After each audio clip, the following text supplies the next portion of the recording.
Hello, hello.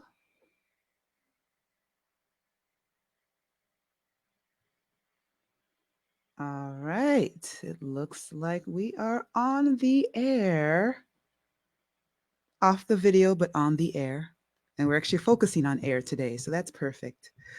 This is Anna May. You're listening to the soothing sounds of Lush Tongue, sound meditation, improv, and musings. And today will be short and sweet. We'll start off, as per usual, with our Om chanting, which you can do in unison with me in harmony, or you can create your own improvised melody. Here we go.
All right. Thank you for the hearts and thumbs up.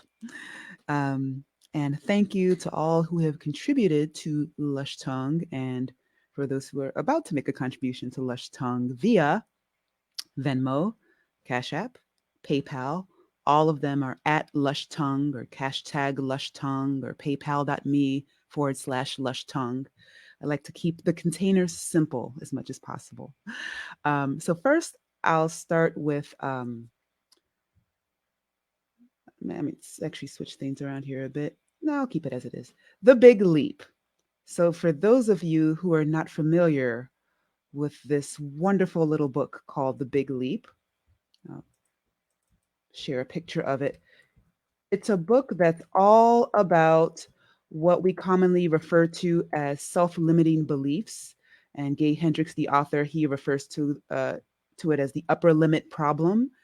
And no matter how upper you get, no matter how much you accomplish, there are still upper limits within us to dissolve and to break through. Um, and I have a book club. Let me put this in a new window. Okay, let me share this here. All right, I've got my backup set up here with StreamYard because Zoom is acting up. Because that happens sometimes. Let's see, how do we get to a new share? Um,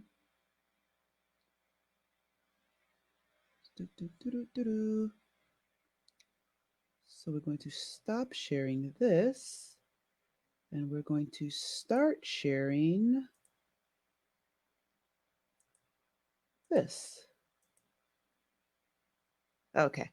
So this book, The Big Leap, highly recommended. I have a book club, Soul Insights Self-Development Book Club is the full name. I like long names, apparently. And we just talked about getting specific, like all these different um, archetypal patterns of self-limiting beliefs, like ways we sabotage our highest potential, and how to learning how to notice when you're doing it in the moment that you're doing it, and being able to pivot in that moment, being able to dissolve that narrative that has presented itself as truth and feels so compelling and feels so real in the moment that it can feel like this impenetrable force. But once you learn these techniques for noticing them for what they are, which, they're stories, just like all other stories, just like a story that you would watch, well, at one point in a movie theater, but now you'd probably watch at home or at a drive-in. Drive-ins are getting popular again, thanks to the pandemic. But the point being, once you dissolve those self-limiting narratives, those upper limits, once you dissolve them of their significance in the moment, that opens up your mind to be able to see other possibilities of how you can be present with that moment beyond the habituated way that you've showed up in that particular kind of moment throughout your life. You've had the old narrative. What's that parable of the person who keeps walking down the same street, doing the same thing over and over again, expecting different results, and that's called insanity. This person walks down the same street and keeps falling down the manhole. And then the next time they run, thinking if they're faster, then they'll avoid the manhole. But of course, they still fall in, and they're figuring out all these really convoluted ways to not fall down that hole. And finally, one day, it occurs to them to walk around it, and it sounds kind of foolishly obvious, and yet, every single one of us, we've had those aha moments when, looking back, the aha seems so obvious, but in the moment we're so caught in our story of why falling down that hole has to be part of our narrative. But it actually doesn't. More often than not. There may be some holes that are unavoidable. There may be curveballs in life, but how you respond to them, how you grow from them, how you learn from them, that makes all the difference. And being able to see your limiting stories for what they are, um, helps you get up those holes faster, certainly. Um, Helps build your resilience for when those holes show up, um, and so on and so forth. So if you are someone who is interested in self-development, specifically looking at books that are focused on different aspects of self-development, and you're a woman, then you are welcome to join this club. And if you know of anyone who is doing book clubs, or self-development based book clubs for men, let me know, and I'm happy to spread the word. Because they've got their own, stuff. You all have your own stuff to work on based on your socialization, which is very different from how women have been socialized. So that's why I focus on women, and the development that is particularly resonant and relevant for us. All right, so that's my update on the big leap. I usually post videos Thursday evenings, 8 p.m. Eastern Standard Time. I've been kind of spoiling my group with the long videos, so now I'm gonna rein it in and do some shorter videos. Still jam packed, still informative, still valuable. All right, so that brings me to air. Let's talk about air. Let's talk about 4 elements. Now, in some, cultural contexts, when we think of elements of nature, there are many contexts that speak to 5 elements, the fifth element being ether. I'm going to focus on the 4 that, have a long history here in the United States, starting with many First Nations groups. Um, yeah, I'm going to focus more on the Western. I'm somewhat familiar with the 5 elements as they are presented in Chinese medicine, and also some other traditions like the. I don't want to speak out of turn, but I believe that in Chinese medicine, the fifth element is actually considered metal. But then there are other traditions where the fifth element is considered ether. So I'm not going to go down that rabbit hole. I'm going to keep it simple with the four elements of air, fire, earth, and water. So I'm going to share this screen because today we're focusing on air. All right. So you see this beautiful sky in front of you here. Sky.jpg. Let's make it full screen. So you don't see all the little strings there.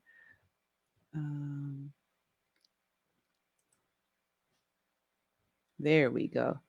Okay, so air.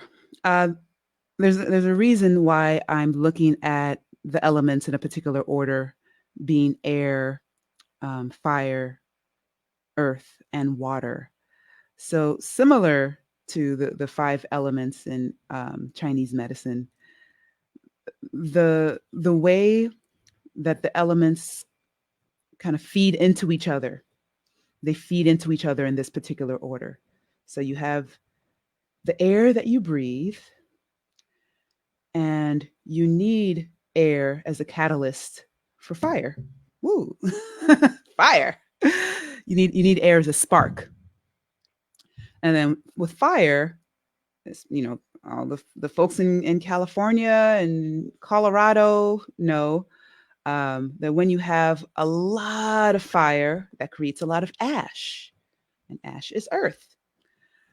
And so you have earth, which once it rains, it gets muddy. And if it gets really, really, really muddy, it turns into a flood of water. So each element kind of feeds into or is a catalyst for the next element. So it kind of goes in a circular pattern in that way. Water evaporates into air, and the cycle repeats.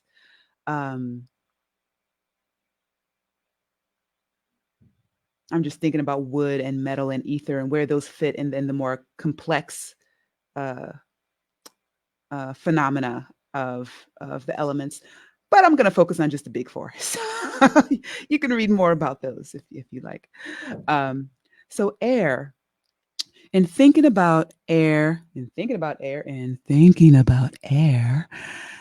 way that we use air in our voices. So our lungs are a very important aspect of expression, of vocal expression, singing, speaking, vocal percussion.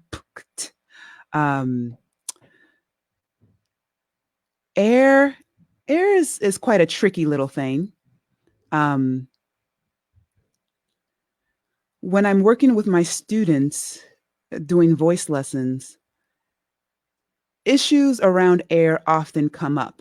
Issues around breathing, how to let go of tension, how to bring more space and roundness and resonance to your sound. And all resonance is the way sound waves bounce off surfaces. And so sound waves are a very particular kind of harnessed air. So it's air that travels in waves. So you can hear in my voice that there's a vibration. And if you listen really closely, you can even feel that vibration. That's an exaggerated vibrato there. Being able to feel those waves. They look like ocean waves, actually. But it's air, and all the different elements, when you look at them microscopically, actually look very much alike. It's so phenomenal how these different elements are really just different expressions of the same source energy. And if my headphones hit this isolator one more time. Okay, here we go. So I decided to go off camera today because the awkwardness of like leaning into the microphone while trying to look at the camera. I didn't feel like going through that this week. So let's look at the sky instead. So 3 different skies I want us to look at. So this sky you see before you is this beautiful day. Could be the morning, could be the afternoon. Hello, Janice. Hello, JB. And this is the sky that, we see throughout our lives. Sometimes it's full of clouds. Sometimes it's clear. Sometimes the sun is visible, sometimes it's overcast. Um, Sometimes it's unusually dark in the daytime. More often than not, it's pretty bright like this. And I see this sky as the metaphor for our conscious mind. This is what is visible to us. This is what is tangible. This is what we can experience through our sensors, through our eyes. We can hear the wind. We can maybe taste something on the breeze. Like if you live near an ocean, you may be able to taste the salt. You may be able to taste the the the sand and so forth. Or if you live in the mountains, you may be able to taste the dirt that is traveling around through the air. So the air is a very powerful medium. Air is often used as a metaphor for communication because all communication travels through the air one way or another, be it satellites, be it internet, be it word of mouth, the actual sounds coming out of your mouth. So it's a very, very powerful medium. Um, Truth travels through air, lies travel through air. There's a famous quote. Lies run sprints, but truth runs marathons, right? So this notion that truth travels more slowly, but it makes a bigger impact. Um, Now I'm going to show you a different orientation to the air that is always around us. This different way of looking at air is this image, which is not the right image. Oh, hold on. Oh, yes, it is the right image. Okay, great. Um, this is the image of our Earth as well as outer space. So the Earth's atmosphere and outer space. Now, you see here that the Earth, the sky that we see every day, that pale blue, up until about dusk when the side of the Earth that we're on is facing away from the sun. We see that beyond what is visible, there is this infinitely huge black space that we call outer space.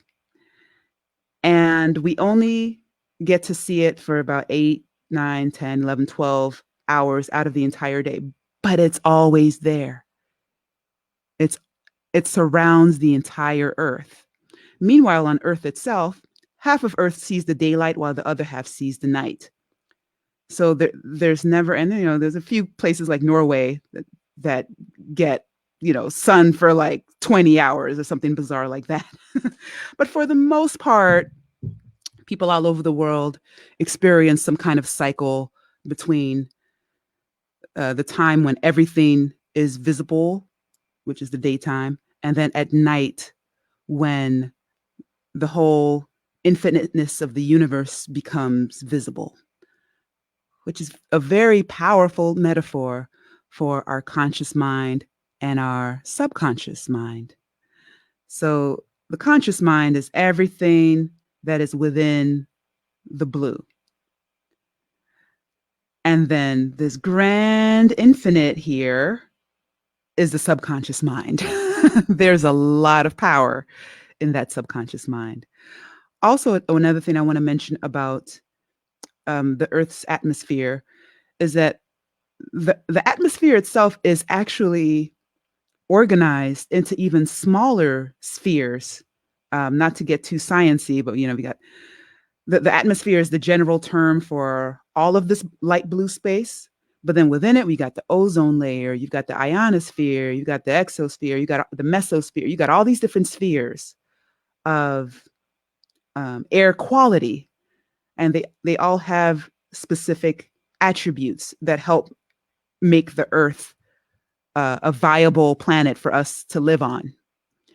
And I actually see a lot of metaphors between those different layers of air on Earth, and then the grand cosmos, the grand outer space, as the seventh level. I see a lot of connections between that and the chakras. Starting first and foremost, the fact that there are seven layers. Um, so it's really fascinating. And I'll bring you at last to da, da, da, da. So we looked at the daytime sky that we're used to. Um, and then the Earth's atmosphere. And now we're going to look at, hmm, where did it go? Where are you, outer space? Okay, let's do it like this. Let's exit that. Okay, now it should show up. Share screen.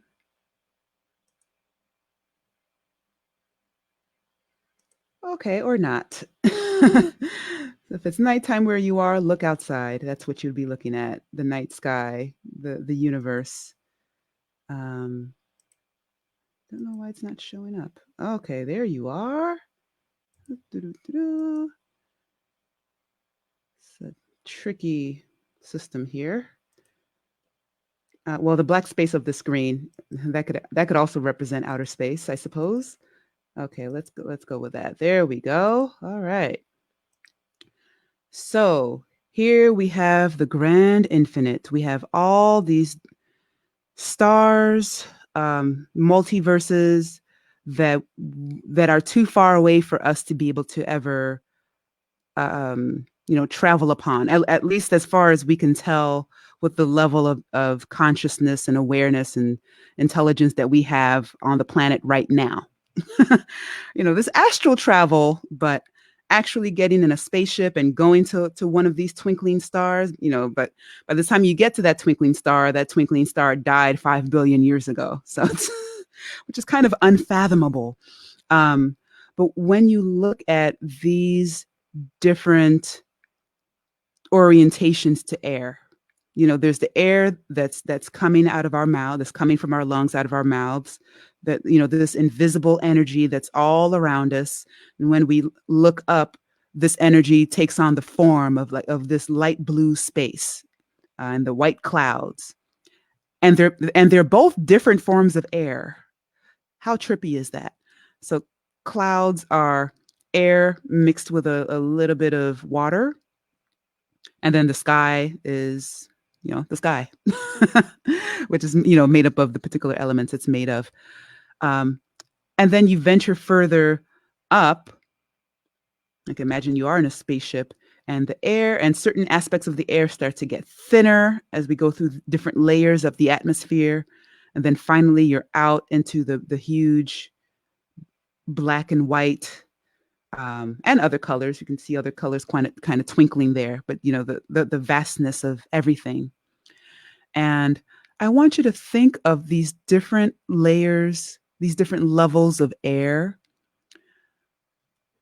Think of how they relate to your voice. So you have your voice that you use in your everyday life when you're speaking to your friends, to your coworkers, talking on Zoom, using your voice a lot. If you find your voice getting tired out, come to me and I'll help you build that vocal stamina, starting with your breath. So you're doing all this talking. And if you're someone who meditates, who does either silent meditation or sound meditation, focusing on your breath, that's when you have the opportunity to really drop into the infiniteness of yourself, your inner universe. The same way we have these billions of stars in this beautiful blackness of space, you also have all these stars within you, so to speak.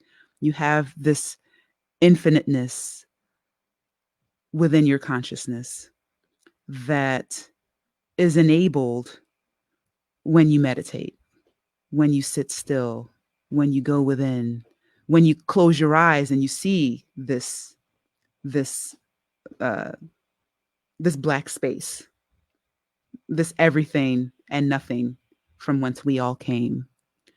So what we're going to do right now, before we close out, um, let's do a meditation to this image, this last image of air. And so if you were here before and you saw the daytime sky followed by the image of the Earth's atmosphere with outer space at the edge of it, and then finally this last image of all cosmos, of which one of these little dots is Earth. These tiny, tiny dots is Earth. I want you to see yourself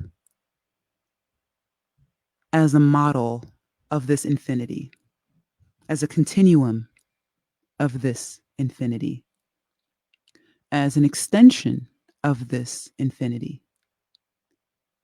And take a deep breath in through your nose.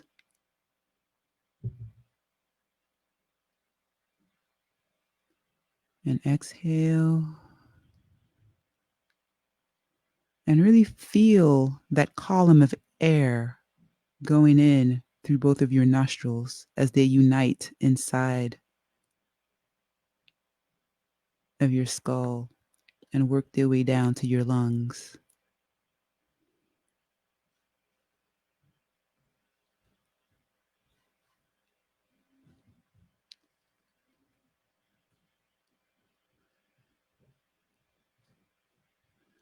And I'm going to ask you to do a sound meditation that is based on humming. And I'll ask you to do one thing that a choir teacher taught me many, many moons ago, which I will one day demonstrate on video. But for now, I'll describe to the best of my ability. So I trust that this will be clear for you.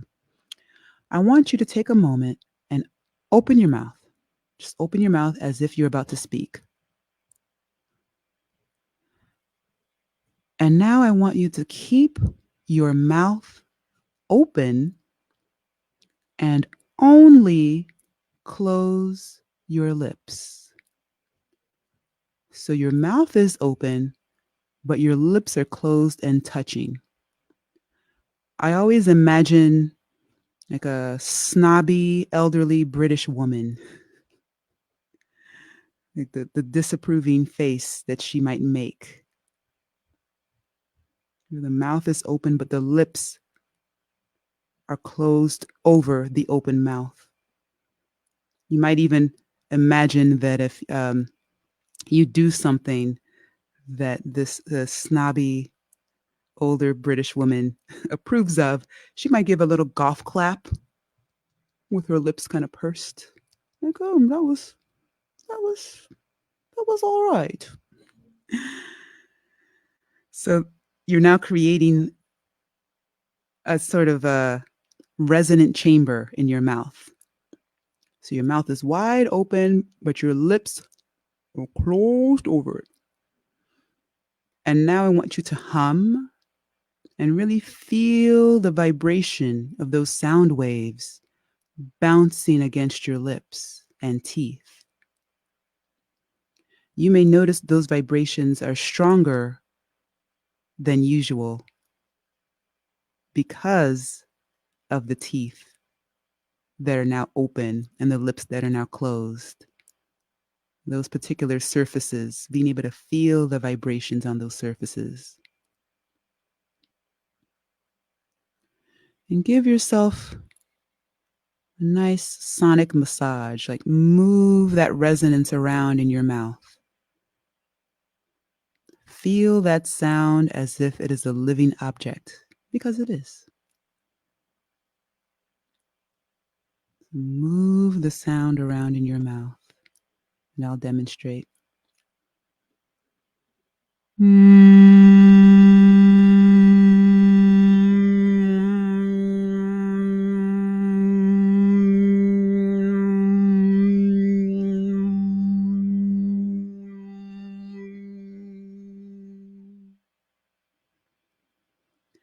makes me think of like a ball of slime that's kind of, or a ball of jello. That's just kind of being moved around in your mouth. Now try it again.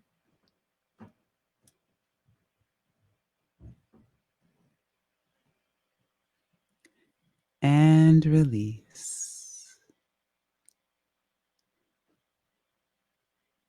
And just feel your spaciousness. Feel your inner spaciousness. Feel the fullness of your lungs. Feel the fullness of your breath. Feel the richness of your nostrils as they take in the air all around you and fill you up. And as you release that air back into the infinity of everything.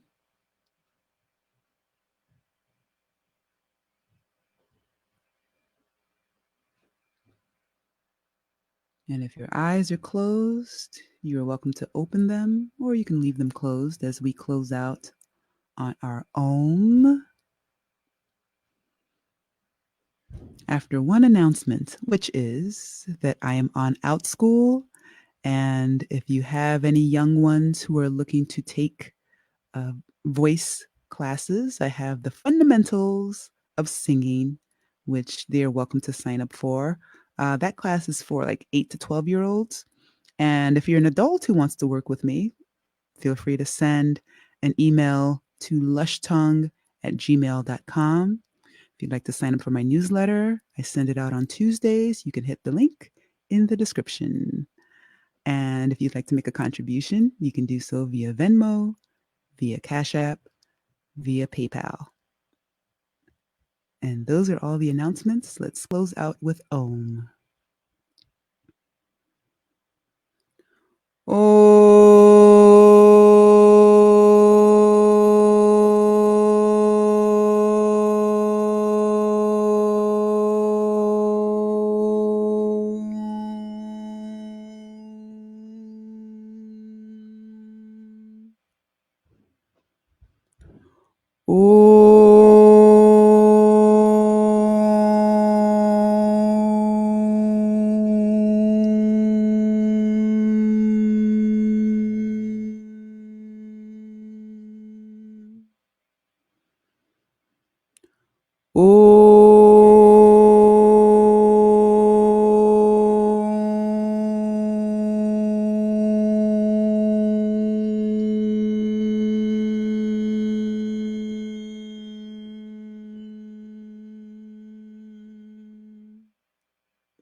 And with that, see you next Tuesday.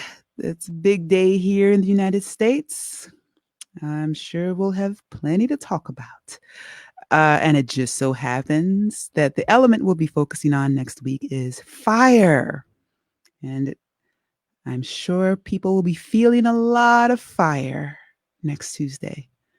All right. Take care of yourselves. Have a lush week. Bye.